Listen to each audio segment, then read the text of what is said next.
आणि आता बातमी समोर येते मुंबईमधून. थेट जाऊयात दादरमध्ये. दादरच्या प्रसिद्ध फुल मार्केटमध्ये आज महानगरपालिकेची अत्यंत धडक कारवाई पाहायला मिळाली. अतिक्रमण विरोधी पथकाने थेट जेसीबी मशीनचा वापर करत रस्त्यावरील आणि परिसरातील फुलांचे क्रेट्स तोडफोड करत उद्ध्वस्त केले.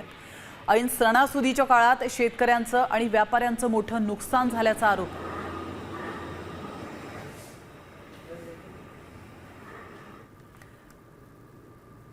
तर थेट जाऊयात फुल मार्केट परिसरात. त्या ठिकाणी आमच्या प्रतिनिधी साक्षी यादव उपस्थित आहेत. त्यांच्याकडून अधिक माहिती घेऊयात. साक्षी, नेमकं कारण काय, म्हणजे पालिकेची कारवाई अचानक झाली का? पालिकेची कारवाई अचानक झाली. पालिकेची कारवाई इथे वारंवार होत असते. अतिक्रमणाच्या नावाखाली वारंवार ही कारवाई इथे होत असते.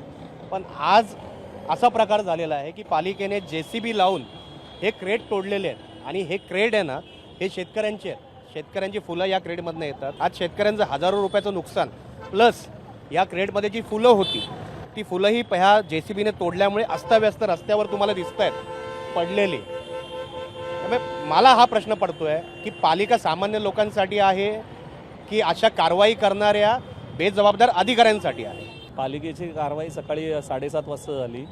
पालिकेवाले आले आणि त्यांनी आम्हाला कोणतीही पूर्वकल्पना दिली नाही.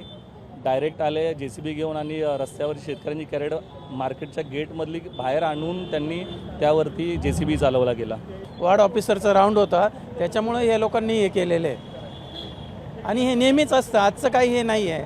आणि आज ते गुरुपौर्णिमा असल्यामुळं कसं होतं, लोकांना थोडंसं लेट झालं, नाही तर 5 वाजता आम्ही रस्ता खाली करून देतो. कॅमेरामॅन रोहित सोबत साक्षी यादव, साम टीव्ही, मुंबई.